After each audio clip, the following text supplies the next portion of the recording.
Kerala and Karnataka, the glow of purity.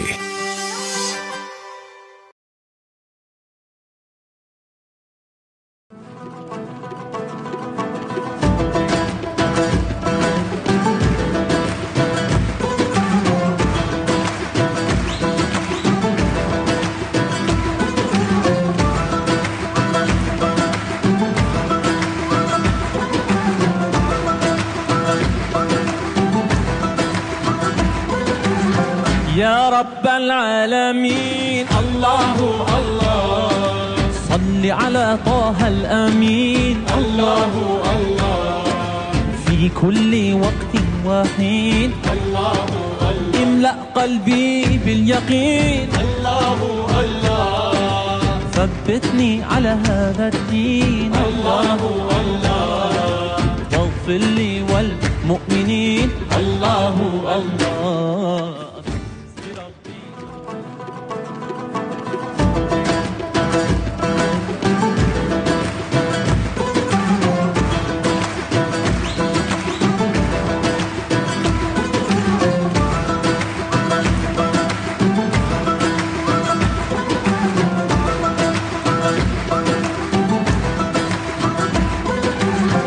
يا رب العالمين الله الله صل على طه الأمين الله الله في كل وقت وحين الله الله املأ قلبي باليقين الله الله ثبتني على هذا الدين الله الله واغفر لي والمؤمنين الله الله.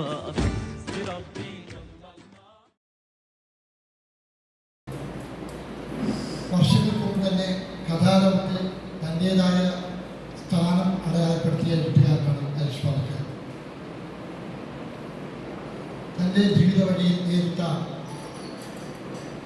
പുതിയ കാലത്തെ പുതിയ കാലത്തുമൊക്കെ മനുഷ്യനെ സങ്കീർണമാക്കുന്ന പ്രശ്നങ്ങളെ നേരിടുന്ന രാഷ്ട്രീയ വഴികളിലെ ഹരീഷ് പാലക്കാടാണ് നമ്മളൊപ്പം ഉള്ളത്. മറ്റൊരാൾ ഡിമെൻഷ്യ എന്ന ചെറുകഥ സമാഹാരത്തിലൂടെ പ്രഥമ ചെറുകഥാ സമാഹാരം ഈയടുത്തെ പുറത്തിറക്കിയ പണി കാസർഗോഡിൻ്റെ വായന ലോകത്തിൽ സത്യമായി ചർച്ച ചെയ്യപ്പെട്ട ഒരു കൃതിയാണ് ഡിമെൻഷ്യ. അതിനാൽ ഹരീഷിനെ പറ്റി കൂടുതലൊന്നും വിശദീകരിക്കുന്നില്ല. കാരണം കഥാകാരൻ വായിച്ചിട്ടുണ്ട്. ഒരുപാട് പേര് 45-50 പേര് പങ്കെടുത്ത ഒരു കഥാകാരൻ രാത്രിയും പകലൊക്കെ കഥ വായിക്കുകയും ചർച്ച ചെയ്യുകയും വലിയ പരിപാടിയാണ്. അത് ഈ കഴിഞ്ഞ ഈ മാസത്തിൽ തന്നെ രണ്ടാമത്തെ ആഴ്ചയാണ് പിന്നെയും നമ്മൾ പുസ്തകത്തെക്കുറിച്ച് ചർച്ച ചെയ്യുന്നതിനായിട്ട് നമ്മൾ ഒത്തുകൂടിയിരിക്കുന്നത്. വായന മരിച്ചു പോയിട്ടുണ്ടെങ്കിൽ എന്തെങ്കിലും സംഭവിക്കും എന്ന് മാത്രമല്ല, നമുക്ക് കാണുമ്പോൾ സാധാരണ സുഹൃത്തുക്കളുമായി കാണുമ്പോഴൊക്കെ വായനയെക്കുറിച്ച് തന്നെയാണ് ചർച്ച ചെയ്യപ്പെടുന്നത്. പരസ്പരം പറയുന്നതും സംസാരിക്കുന്നതും പുസ്തകത്തെക്കുറിച്ച് തന്നെയാണ്. പുസ്തകം നല്ല രീതിയിൽ മാറ്റിവെക്കാം. കാസർഗോഡിനെ സംബന്ധിച്ച് ബാക്കി എല്ലാ കാര്യത്തിലും കാസർഗോഡ് പിന്നോക്കാണെങ്കിലും വായനയുടെയും വായന പ്രോത്സാഹിപ്പിക്കുന്നതിനും അല്ലെങ്കിൽ സാംസ്കാരിക പ്രവർത്തനങ്ങളുടെയും കാര്യത്തിൽ കാസർഗോഡ് മുന്നോട്ട് തന്നെയാണ്. ഈ സദസ്സ് തന്നെ വളരെ ജില്ലയിലെ തന്നെ നമ്മുടെ സാംസ്കാരിക രംഗത്ത് സജീവമായിട്ട് നിരന്തരം സജീവമായിട്ട് നിലനിൽക്കുന്ന ആൾക്കാരാണ് ഇവിടെ സദസ്സിലും വേദിയിലുമൊക്കെ വന്നിട്ടുള്ളത്. അപ്പോൾ അത് വളരെ സന്തോഷകരമായ കാര്യമാണ്.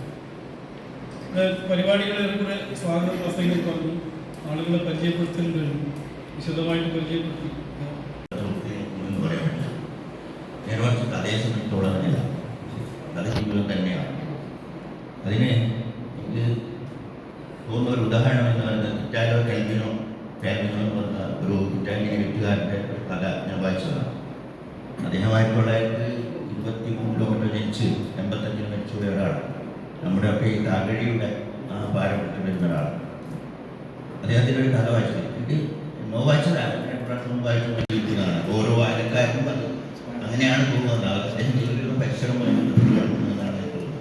കാരണം അതിൽ ഒരു വൃദ്ധദമ്പതികൾ ഒരു ബസ് ഇറങ്ങിയിരുന്നു, ഒരു സാധാരണ സമയം. അപ്പോൾ അവിടെ തിരിഞ്ഞു നോക്കുമ്പോൾ അവർക്ക് വലുതായിട്ട് ജനറൽ ഹോസ്പിറ്റലിൻ്റെ ബോർഡ് കാണുന്നു. അത് കാണുന്നത് കഴിഞ്ഞാൽ ഹോസ്പിറ്റലാണോ എന്നറിയില്ല, ഏതായാലും നമുക്ക് കാണുന്ന കാര്യം.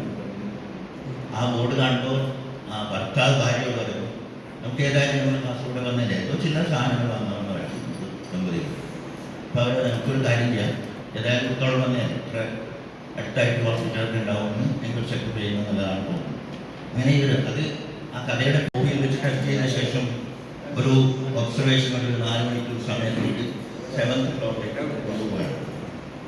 ആ 7th ഫ്ലോറിന് അവിടെ പറയുന്നത് ആ ഒബ്സർവേഷൻ നിങ്ങൾക്ക് പോകാം, ഇവിടെ ഞങ്ങൾ അഡ്മിറ്റ് ഒന്നും ചെയ്യുന്നില്ല. പക്ഷേ അവിടെ ഈ കാത്തിരിക്കുന്ന ഈ ഭാര്യയ്ക്ക് കിട്ടുന്ന ഇൻഫർമേഷൻ അറിഞ്ഞുകൊണ്ട് മരുന്ന് കൊണ്ടുവരുന്നതിലൂടെ അദ്ദേഹത്തെ ഞങ്ങൾ 6th ഫ്ലോറിലേക്ക് മാറ്റുന്നതാണ്. വേണ്ടി ഞാൻ ചുരുക്കി പറയാനുള്ള സമയം എന്ന് പറഞ്ഞാൽ എനിക്കറിയാം ദിവസം വളരെ കുറച്ച് വേർഡ്സില്ല. അത് പിന്നെ വന്നിട്ട് രാഷ്ട്രീയം തുടങ്ങിയതെന്ന് ചിലർക്ക് എനിക്ക് തോന്നിയില്ല. അതുകൊണ്ടാണ് അതും കൂടി ഞാൻ പറഞ്ഞു വെച്ചത്. അഷ്റഫ് അലി ചേരങ്കൈ ഇത് അങ്ങനെ അല്ലേ അല്ല, വളരെ എനിക്ക് തോന്നുന്നത് ഇത് ആദ്യം പ്രസിദ്ധീകരിച്ചത് പഗോഡ എന്ന് പറയുന്ന പ്രസാധകരാണ്. അതിനുവേണ്ടി ഒരുപാട് ചുരുക്കി കുറുക്കി ആയിരിക്കാം ഒരു പക്ഷേ അദ്ദേഹം ഇത് എഴുതിയതെന്ന് എനിക്ക് തോന്നിയിട്ടുണ്ട്. കാരണം അത്രമാത്രം ക്രിസ്പി ആയിട്ടുള്ള നമ്മുടെ സാധാരണ പറയുന്ന പോലെ അത്രമാത്രം ചുരുക്കി ഒതുക്കി എടുത്തിട്ടുള്ള ഒരു ചെറുകഥയെ പോലെ ചുരുക്കി എടുത്തിട്ടുള്ള നോവലാണ്. സാധാരണ രീതിയിൽ നമ്മളൊക്കെ യാത്ര നടത്തുന്ന ആൾക്കാരാണ്. പ്രവാസം, ഇവിടെ ധാരാളം പ്രവാസികളുണ്ടാവും. പ്രവാസം ജീവിതം കഴിഞ്ഞ് മടങ്ങി വന്ന ആൾക്കാരുണ്ട്. എൻ്റെ നാട്ടിൽ പണ്ട് ഒരു ഹബീബ് ഉണ്ടായിരുന്നു. ഇതിന് ബോംബെ അറിയുന്നത് അവൻ ജോലി ചെയ്ത ഹോട്ടലിൽ മാത്രമാണ്. ഇവിടുന്ന് ബോംബെ അന്ന് ടൂറിസ്റ്റ് ബസ്സുകളിലാണ് പോവുക. 40-50 വർഷം മുമ്പത്തെ കാര്യമാണ് ഞാൻ പറയുന്നത്. അങ്ങനെ ടൂറിസ്റ്റ് ബസ്സിൽ പോയാൽ നേരെ ഹോട്ടലിൽ പോയി ജോലി ചെയ്യും. അതല്ലാത്ത ആകെ അദ്ദേഹത്തിന് അറിയുന്നത് പിന്നെ തൊട്ടടുത്തുള്ള പള്ളിയിൽ വരും, ഹോട്ടലിൽ താമസിക്കും, ഹോട്ടലിൽ പിന്നെ നാട്ടിൽ വരും. അപ്പൊ ഹബീബിന്റെ ഈ ബോംബെ എന്ന് പറയുന്നത് അവന്റെ ഹോട്ടലിൽ മാത്രമായിരുന്നു. ഇതുപോലെ ഈ നോവലിലെ കഥാപാത്രമായ ഗോവിന്ദൻ ആദ്യമായി ഗൾഫിൽ പോകാൻ വേണ്ടി ബോംബെയിൽ പോയപ്പോൾ ബോംബെ ജാഥയിൽ പങ്കെടുത്തതിനു ശേഷം കണാരേട്ടന്റെ ചായപ്പിടികയിൽ കയറി ജാഥ നയിച്ച ചന്ദ്രേട്ടൻ എല്ലാ സഖാക്കൾക്കും ചായ ഓർഡർ ചെയ്തപ്പോഴും ഗോവിന്ദൻ എന്ന എന്റെ മുഖത്തും ഇതുപോലെ പ്രതീക്ഷയുടെ ഒരു വെട്ടമുണ്ടായിരുന്നു. അന്ന് എന്റെ മനസ്സും കടൽ പോലെ പ്രക്ഷുബ്ധമായിരുന്നു. അടുത്തത് വാൾ സ്ട്രീറ്റ് പ്രക്ഷോഭത്തിന്റെ 21ാം ദിവസമായ ഞായറാഴ്ച പ്രക്ഷോഭകാരികൾ വാഷിംഗ്ടൺ സിറ്റിയിലെ ബഹിരാകാശ മ്യൂസിയത്തിലേക്ക് തള്ളിക്കയറുമ്പോൾ ഞായറാഴ്ച ഒഴിവു ദിനമായതിനാൽ മ്യൂസിയം വെറുതെ കാണാൻ പോയ ഫർസാന സമരക്കാർക്കിടയിൽ പെട്ടുപോയി. ഇതിലൂടെ ഞാനിപ്പോൾ വായിച്ചെടുക്കുന്നത് ബാബ് അൽ ബഹ്റൈനിൽ നിന്ന് മനാമയിലെ ഇറാനികളുടെ കൂടാരം വരെ ഷിയാക്കൾ നടത്തിയ പ്രകടനത്തിൽ പങ്കെടുത്തതിനു ശേഷം കടലിന് അഭിമുഖമായ കഫറ്റേരിയയിൽ എന്നോടൊപ്പം ഇരിക്കുന്ന യാക്കൂബ് ഹസന്റെ മുഖത്ത് പ്രതീക്ഷയുടെ തെളിച്ചമുണ്ടായിരുന്നു. കടൽ പോലെ പ്രക്ഷുബ്ധമായിരുന്നു അയാളുടെ മനസ്സ്. അതിന്റെ മാത്രം രാഷ്ട്രീയ ഭൂമികയെ അല്ല അദ്ദേഹം തിരിച്ചറിഞ്ഞത്. ഗൾഫ് രാജ്യങ്ങളുടെ മാത്രമല്ല, അതുമായി ബന്ധപ്പെട്ട് കിടക്കുന്ന ഒരു വലിയ ഭൂപ്രദേശത്തിന്റെ അമേരിക്കയുടെ അടക്കം രാഷ്ട്രീയമാണ് ഈ നോവലിലേക്ക് അദ്ദേഹം കൊണ്ടുവരുന്നത്. ആദ്യത്തെ പേരിൽ തന്നെ അദ്ദേഹം 3 കഥാപാത്രങ്ങളെ നമുക്ക് ബന്ധു എന്ന് ഈ നോവലിൽ പറയുന്നത്. ഗോവിന്ദൻ അന്ന് ദേശങ്ങളുടെ ഭൂമിശാസ്ത്രം അറിയുമായിരുന്നില്ല. തന്റെ ഒഞ്ചിയത്തിന്റെ ഭൂപടം പോലും ഗോവിന്ദൻ കണ്ടിട്ടില്ലായിരുന്നു. എന്നാൽ സൂര്യനെ പോലെ തന്നെ മനുഷ്യൻ കണ്ണടച്ച് തുറക്കുന്ന ഓരോ ദേശത്തിനും ഭൂമിശാസ്ത്രവും ജീവശാസ്ത്രവും ഉണ്ടെന്ന് പ്രവാസം ഗോവിന്ദനെ പഠിപ്പിച്ചു. പിന്നീട് ഗോവിന്ദന്റെ ഓരോ യാത്രയും ഫ്ലൈറ്റിൽ നിന്ന് തന്നെ താനിറങ്ങുന്ന ദേശത്തിന്റെ ഭൂപടം മനസ്സിൽ കയറി വരും. ഇത് ഗോവിന്ദനല്ല, ഇത് ഹരീഷ് പന്തക്കൽ എന്ന എഴുത്തുകാരനാണെന്നാണ് ഞാൻ മനസ്സിലാക്കുന്നത്. തുടർന്ന് വാഷിംഗ്ടൺ സ്ക്വയർ പാർക്കിലേക്ക് നടത്തിയ പ്രതിഷേധ മാർച്ചിൽ ഫർസാന കുടുങ്ങി. ജാഥ നയിച്ചവർക്ക് നേരെ അമേരിക്കൻ പോലീസ് നടത്തിയ കുരുമുളക് സ്പ്രേ പ്രയോഗത്തിൽ ഫർസാനയുടെ കണ്ണ് കലങ്ങി. 3 കഥാപാത്രങ്ങളുമായി ബന്ധപ്പെട്ട കൃത്യമായ രാഷ്ട്രീയ സ്ഥലികളെ കുറിച്ചും ആദ്യത്തെ ജാതിയിൽ പങ്കെടുത്തതിന് ശേഷം ഉള്ള ഒരു കാര്യം പറയുന്നു. അപ്പം നോവലിന്റെ ഒരു ഭാഗത്ത് ചെറിയൊരു ഭാഗം ഞാൻ വായിക്കാം. യാക്കൂബ് ഹസൻ ന്യൂയോർക്ക് ടൈംസിൽ വൈറ്റ് ഹൗസിലെ ഒബാമയെ കുറിച്ച് വെളുത്ത വീട്ടിലെ കറുപ്പൻ എന്ന ശീർഷകത്തിൽ ഒരു ലേഖനം ടൈപ്പ് ചെയ്ത് അയച്ചെങ്കിലും അവരത് തിരസ്കരിച്ചു. പിന്നീട് വാഷിംഗ്ടൺ പോസ്റ്റിൽ ഇതേ ലേഖനം എഡിറ്റിംഗിന് വിധേയമാക്കി ഒരു കുറിപ്പായി പ്രസിദ്ധീകരിച്ചു. സാധാരണ നമ്മൾ ഈ അറമ്പറ്റുകാർക്ക് വാക്ക് ഉപയോഗിക്കാറുണ്ട്. ചിന്ത പ്രസിദ്ധീകരിച്ചപ്പോ റവല്യൂഷണറി പാർട്ടിയും ടി.പി. ചന്ദ്രശേഖരനും ഒക്കെ എഡിറ്റ് ചെയ്യപ്പെടും. നോവലിൽ പറയുന്ന പോലെ ഫിലിപ്പൈൻ യുവതി മീല, ഫർസാനയുടെ പിതാവ് അമീൻ മുഹമ്മദ്, വെള്ളക്കാരൻ റോജർ ഫെർണാണ്ടസ്, വെള്ളക്കാരൻ റൂത്ത്, ബംഗ്ലാദേശി നയീം സൂലത്, അറബി ജാഫർ ജിഫ്രി, ഇവരൊക്കെ കഥാപാത്രങ്ങളായി ഈ നോവലിൽ കടന്നു. ബന്ധപ്പെട്ട രാഷ്ട്രീയം ഇതിലേക്ക് അദ്ദേഹം കൊണ്ടുവന്നിട്ടുള്ളത്. ഇത്രയും കഥാപാത്രങ്ങളോടൊപ്പം ബഹ്റൈൻ രാജാവ് ഷെയ്ഖ് ഈസ, ഇറാൻ പോരാളി അബ്ദുൽ അമീർ ജംബരി, ബറാഖ് ഹുസൈൻ ഒബാമ, ആരും ഞാൻ പ്രത്യേകം പറയേണ്ടതില്ല, Tunisian president Zainul Abideen bin Ali, George Bush, ഇങ്ങനെ നിരവധി. വീണ്ടും അമേരിക്കയിൽ പോകുന്നു, അവിടുന്ന് ടുണീഷ്യയിലേക്ക് പോകുന്നു. അങ്ങനെ ഒരു സ്ഥിരതയില്ലാത്ത ജീവിതമാണ് അവിടെയുള്ള ആളുകൾ മുഴുവൻ നയിക്കുന്നത്. ഒരു അറബ് മുസ്ലിം എന്ന നിലയിൽ US-ൽ ജീവിതം നയിക്കുക എന്നത് പ്രയാസമായി തീർന്ന അവസ്ഥയിൽ വരെ കാര്യങ്ങൾ എത്തിയ നേരത്താണ് യാക്കൂബ് ഹസനും ഫർസാനയും ഇറാനി വാൾ തന്റെ തല അറുക്കുമെന്നും ആ തല മനാമാ തെരുവിൽ ഷിയാക്കൾ ഉരുട്ടിക്കളിക്കുമെന്നും അമീൻ ഭയപ്പെട്ടു. ഈ പല വംശജരാകുമ്പോഴുള്ള ഒരു വലിയ പ്രശ്നമാണ് നോവൽ തുടങ്ങിയത്. മുല്ലപ്പൂ വിപ്ലവത്തെ അദ്ദേഹം അവതരിപ്പിക്കുന്നുണ്ട്. അത് വളരെ മുല്ലപ്പൂ വിപ്ലവത്തെ കുറിച്ച് നേരിട്ട് പറയുന്നതിന് പകരം ഫർസാനയുടെ പിതാവ് ബഹ്റൈനി അറബിയായ അമീൻ മുഹമ്മദിന് എന്തോ ജാസ്മിൻ പൂക്കളോട് വല്ലാത്ത വെറുപ്പാണ്. തന്റെ ഭാര്യയുടെ ഇറാനി ഗോത്രക്കാർ മുഹറം രാത്രിയിൽ മുല്ലപ്പൂ മണമുള്ള മനാമാ തെരുവിലൂടെ ചങ്ങലയും വാളുമായി ഉന്മാദികളെ പോലെ മതഘോഷയാത്ര നടത്തുമ്പോഴേ അമീൻ മുഹമ്മദിന്റെ ഇടത്തെ നെഞ്ചിൽ കൂട്ടി ഒരു ഭയം പറന്നു വന്ന് കൂടുകൂട്ടി. ഇനി ഇതില് കടന്നു വരുന്ന തെരഞ്ഞെടുപ്പുകളുമായി ബന്ധപ്പെട്ട അമേരിക്കൻ പ്രസിഡന്റ് തെരഞ്ഞെടുപ്പ്, ടുണീഷ്യൻ രാഷ്ട്രീയം, മൊറോക്കോ തെരഞ്ഞെടുപ്പ്, മുല്ലപ്പൂ വിപ്ലവം, നമ്മളിപ്പോ മറന്നുപോയി, സൗദി ഭരണകൂടം, ബഹ്റിന്റെ സ്വാതന്ത്ര്യം, ഗൾഫ് യുദ്ധം, അധിനിവേശം, ഗൾഫ് യുദ്ധം എന്ന് നമ്മൾ വിളിച്ചുകൂടാ, ഗൾഫ് അധിനിവേശം, ബാബറി മസ്ജിദിന്റെ തകർച്ച, ഈ കാര്യങ്ങളൊക്കെയും നമ്മൾ നേരത്തെ പറഞ്ഞ വളരെ കുറച്ച് 80 പേജുള്ള ഈ നോവലിന്റെ അകത്തേക്ക് കൊണ്ടുവരാൻ അദ്ദേഹത്തിന് പ്രയാസമായി തീർന്ന അവസ്ഥയിൽ വരെ കാര്യങ്ങൾ എത്തിയ നേരത്താണ് യാക്കൂബ് ഹസനും ഫർസാനയും ടുണീഷ്യയിലേക്ക് യാത്ര ചെയ്യാൻ തീരുമാനിക്കുന്നത്. അവിടെ ടുണീഷ്യയുടെ രാഷ്ട്രീയ അവസ്ഥ അവതരിപ്പിക്കുന്നത്. ടുണീഷ്യയിലേക്ക് ബഹ്റൈനിൽ നിന്ന് യാത്ര പോവുക എളുപ്പമല്ല. പ്രത്യേകിച്ചും ടുണീഷ്യയിൽ പ്രസിഡന്റ് സൈനുൽ ആബിദീൻ ബിൻ അലിക്കെതിരെ ഉയർന്ന ജനകീയ പ്രക്ഷോഭത്തിന്റെ കാറ്റാണ് മറ്റ് അറബ് രാജ്യങ്ങൾ എന്ന പോലെ ബഹ്റൈനിലേക്ക് മടിച്ചിരിക്കുന്നത്. അതുകൊണ്ട് തന്നെ ബഹ്റൈനി എന്ന നിലയിൽ ഫർസാനയ്ക്ക് ടുണീഷ്യയിലേക്ക് പോകാൻ നിയമപരമായ കടമ്പകളുണ്ട്. അപ്പൊ ഇങ്ങനെ ഇവരുടെ യാത്രക്കിടയിൽ ഛേദം സംഭവിച്ച ആളുകളെ ഇവർ കാണാൻ ഒരു സന്ദർഭമുണ്ട്.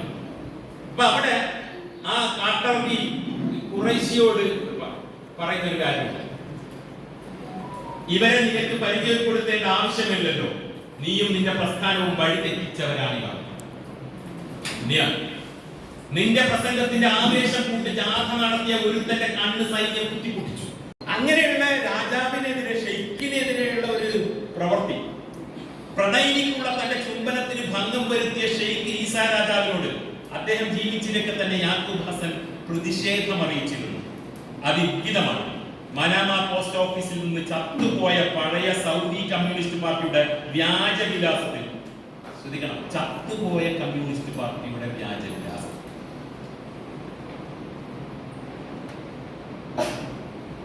ഒരു കവർ അയച്ചു.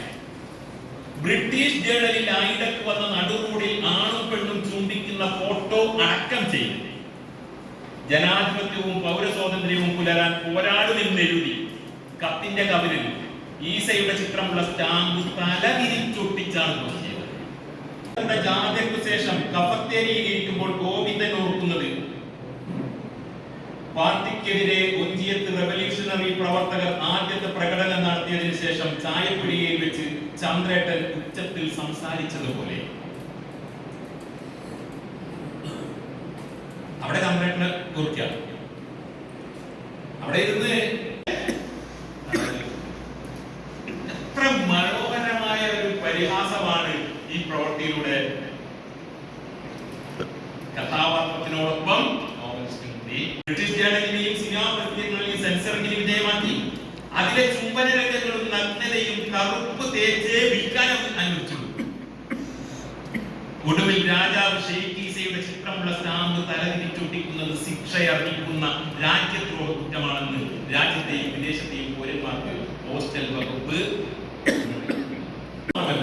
രാജാവിന്റെ തല തിരിച്ചൊട്ടിച്ചത് ആക്ട് രാജാവ്. ബഹ്റൈൻ CID കത്തിന്റെ ഉറവിടം തേടി അന്വേഷണം നടത്തിയെങ്കിലും ഫലമുണ്ടായില്ല. സംശയമുള്ള കത്തുകളൊക്കെ CIDകൾ പൊട്ടിച്ചിട്ടും തുമ്പൊന്നും കിട്ടിയില്ല. ബ്രിട്ടീഷ് ജേണലിനെയും സിനിമാ പ്രസിദ്ധീകരണങ്ങളെയും സെൻസറിംഗിന് വിധേയമാക്കി. ഒറ്റപ്പണിയാണ്. AK ഗോപാലിന്റെയും കേളുവെട്ടന്റെയും പിന്നെ ഞങ്ങളുടെ രക്തസാക്ഷികളുടെയും പടത്തോടൊപ്പം മാർക്സിന്റെയും ലെനിന്റെയും പടം തൂക്കും. ഞങ്ങളുടെ പാർട്ടി ഓഫീസിലും വീടുകളിലും ഞങ്ങളുടെ നേതാക്കളുടെ ഫോട്ടോകൾക്കൊപ്പം ലെനിന്റെയും മൻസൂർ ജംബരിയുടെയും പടത്തിനൊപ്പം മാർക്സിന്റെയും ലെനിന്റെയും പടം വെക്കാൻ ധൈര്യമില്ല. പോലെ നമ്മുടെ കമ്മ്യൂണിസത്തിന് വടക്കുള്ള ഭൂമിയാണ് ബഹ്റൈൻ.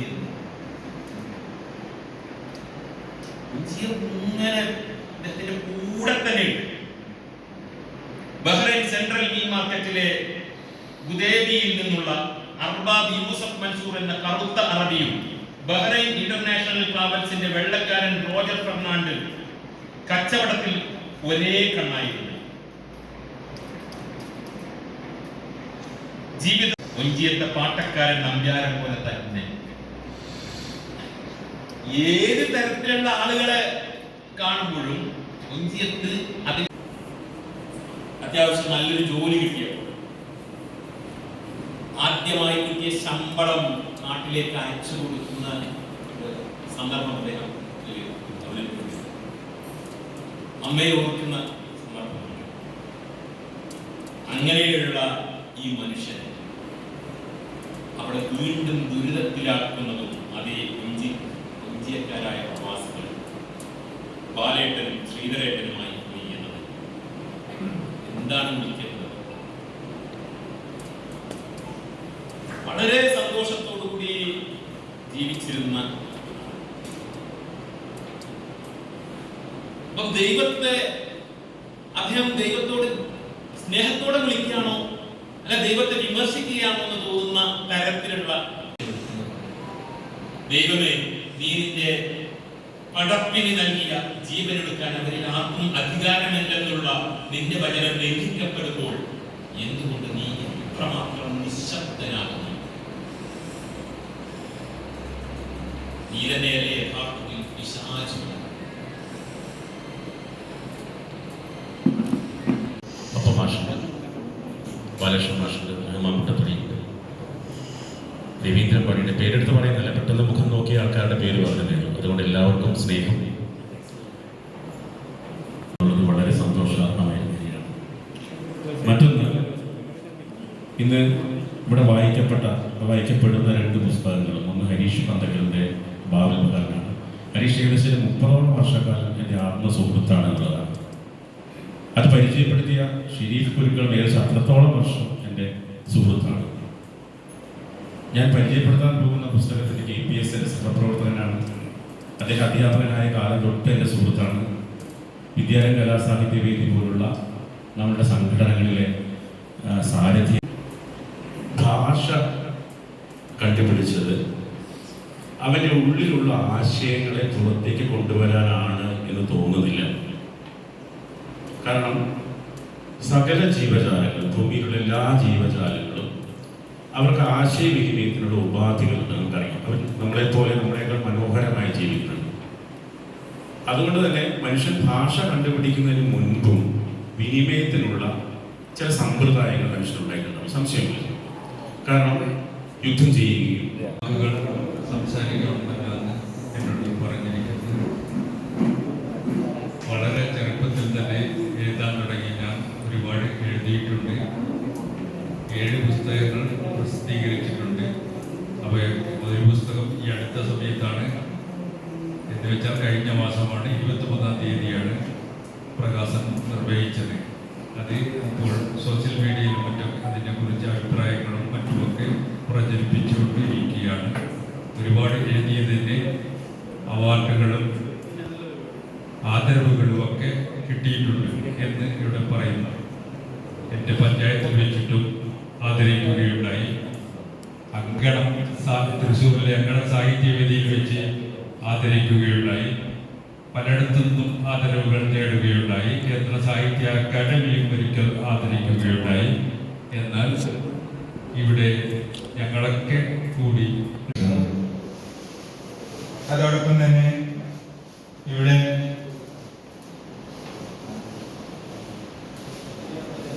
പുസ്തകം പരിചയപ്പെടുത്തിയ ഇവിടെ 2 പുസ്തകങ്ങളെ പരിചയപ്പെടുത്തുകയുണ്ടായി. ഇതിൻ്റെ അധ്യാവസാനം വരെ ഈ കഥയുടെ വായനയും അതിൻ്റെ ഉൾപ്രേരണയുമൊക്കെ ഇവിടെ സംവദിക്കുമ്പോൾ നിശബ്ദരായി കേട്ട് ആസ്വദിച്ച എൻ്റെ മുന്നിലിരിക്കുന്ന വിവിധ തരത്തിലുള്ള സാഹിത്യ പ്രതിഭകളെ തനിമ കലാസാഹിത്യവേദിക്ക് വേണ്ടി നന്ദി അറിയിക്കുന്നു. അതോടൊപ്പം ഇവിടെ പുസ്തക രചയിതാക്കളായ ഹരീഷ് പന്തക്കൽ, KPS വിദ്യാനഗർ ഇവരെയും തനിമ കലാസാഹിത്യവേദിയുടെ നന്ദി അറിയിക്കുന്നതോടൊപ്പം കൂടുതൽ എഴുതാനുള്ള പ്രചോദനമാകട്ടെ.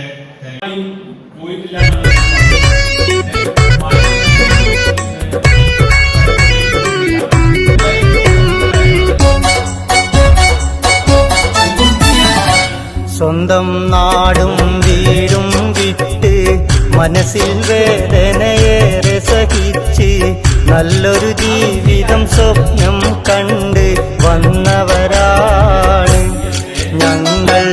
എന്നും പ്രവാസികൾ എന്നൊരു പേരിലറിഞ്ഞവരാണ്. സ്വന്തം നാടും വീടും വിട്ട് മനസ്സിൽ വേദനയേറെ സഹിച്ച് നല്ലൊരു ജീവിതം സ്വപ്നം കണ്ട് വന്നവരാണ് ഞങ്ങൾ. എന്നും പ്രവാസികൾ എന്നൊരു പേരിലറിഞ്ഞവരാണ്.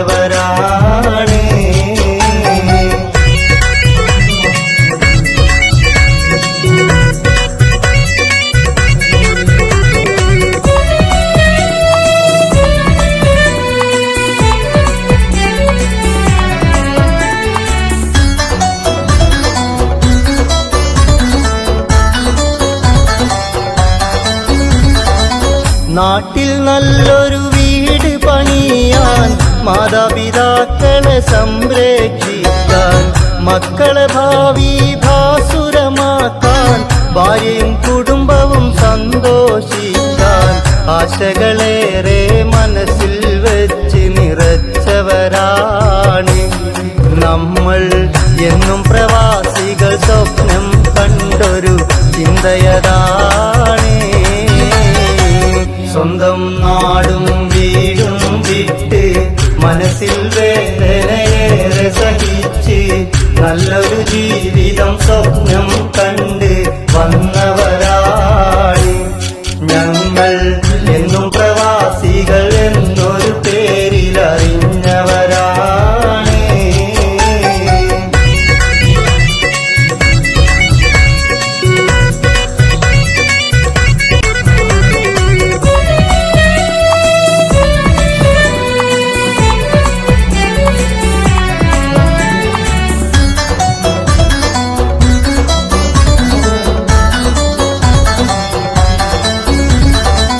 മണിക്കൂറോളം ജോലിയെടുത്ത് പലരുടെ ആട്ടും കേട്ട് സഹിച്ച്, പൊള്ളും ചൂടിൽ കഷ്ടപ്പെട്ട് ഏറെ പണവും നാട്ടിലയച്ച്, കുടുംബത്തിനായി ഭാരം ചുമന്ന് തളർന്നവനാണ് നമ്മൾ. എന്നും പ്രവാസികൾ യാതനയേറെ സഹിച്ചവരാണ്, സ്വന്തം നാടും വീടും വിട്ട് മനസ്സിൽ വേദനയേറെ സഹിച്ച് നല്ലൊരു ജീവിതം സ്വപ്നം കണ്ട് വന്നവരാണ് ഞങ്ങൾ. എന്നും പ്രവാസികൾ എന്നൊരു പേരിൽ അറിഞ്ഞവരാണ്.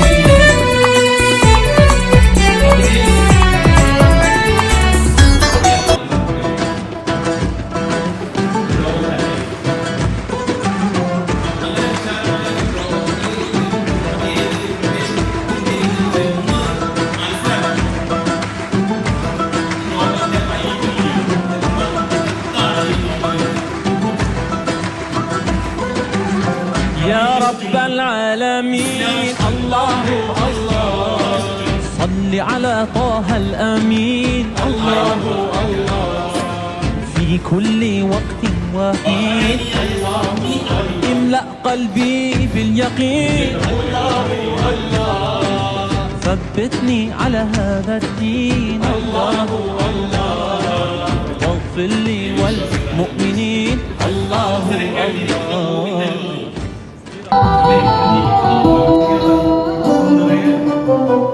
ദേശീയവും അന്തർദേശീയവുമായ രാഷ്ട്രീയ വിവരണങ്ങൾ ഇനി അടുത്തായി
അവധിക്കാലം കഴിഞ്ഞു.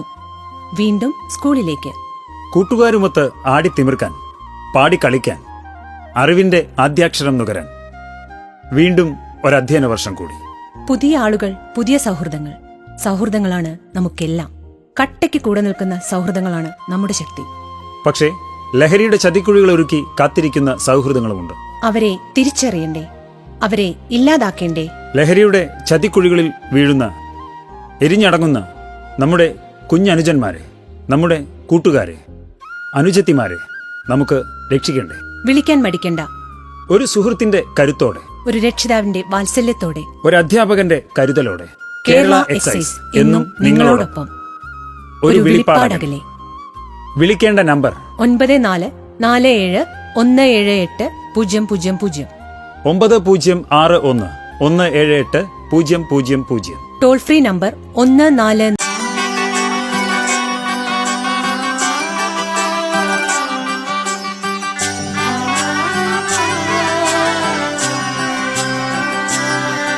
ഇവളണിയും പൊന്നല്ലേ, കനവുണരും ദിനമല്ലേ, മൊഞ്ചത്തി പെണ്ണിൻ നിൻ മനം, പെണ്ണഴകിനു മിഴിവേകി എന്നെന്നും നിന്നില്ലേ, മാറ്റേറും പൊന്നിൻ താരമേ.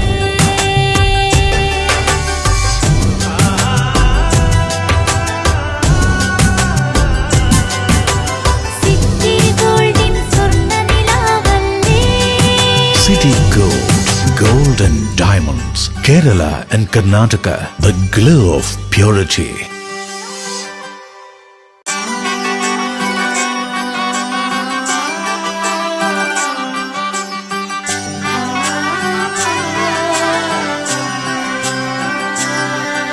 ഇവളണിയും പൊന്നല്ലേ, കനവുണരും ദിനമല്ലേ, മൊഞ്ചത്തി പെണ്ണിൻ നിൻ മനം, പെണ്ണഴകിനു മിഴിവേകി എന്നെന്നും നിന്നില്ലേ, മാറ്റേറും പൊന്നിൻ താരമേ.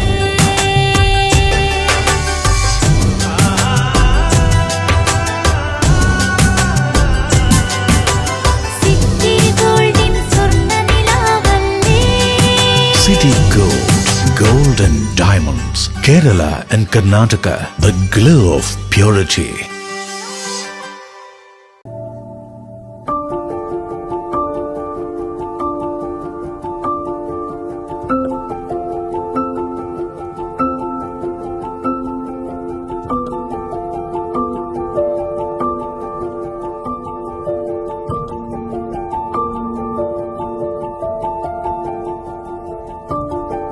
Venus Trading and Services, your trusted partner in Qatar.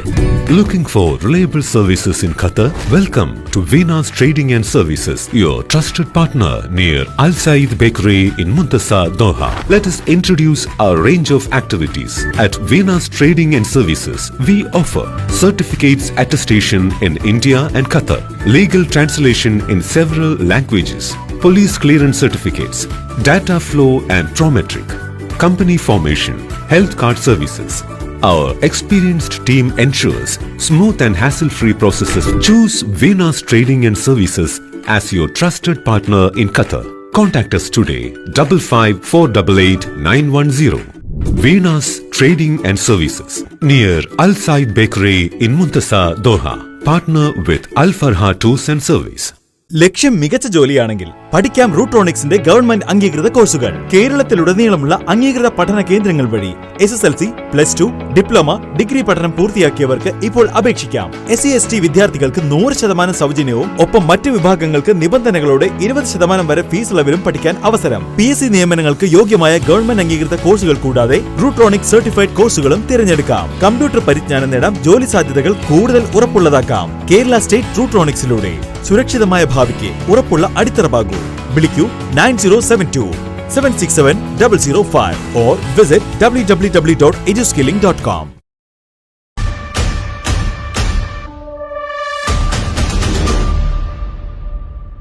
കണ്ടില്ലേ, ഭാഗ്യത്തിനാണ് ആ കുട്ടി രക്ഷപ്പെട്ടത്. അവരുടെ മനസ്സിൽ ചിലപ്പോൾ അവരുടെ കൂട്ടുകാരോ അവരുടെ വീട്ടുകാരോ അവർ കളിച്ച കളികളോ മറ്റോ ആയിരിക്കാം. അവർക്ക് ട്രാഫിക് നിയമങ്ങളൊന്നും തന്നെ അറിയണമെന്നില്ല. കുട്ടികളെ, നിങ്ങൾ ഒരു കാര്യം ശ്രദ്ധിക്കുക. നിങ്ങൾ ആ വീഡിയോ കണ്ടില്ലേ? അതുപോലെ നിർത്തിയിട്ടിരിക്കുന്ന ഒരു വാഹനത്തിന്റെ മുന്നിലൂടെയോ പിന്നിലൂടെയോ അശ്രദ്ധമായി ഒരിക്കലും റോഡ് ക്രോസ് ചെയ്യരുത്. ക്ലാസ് മുറിയിൽ നിങ്ങൾ എത്ര ശ്രദ്ധിച്ചിരിക്കുന്നു അതുപോലെ തന്നെ നിങ്ങൾ റോഡിലും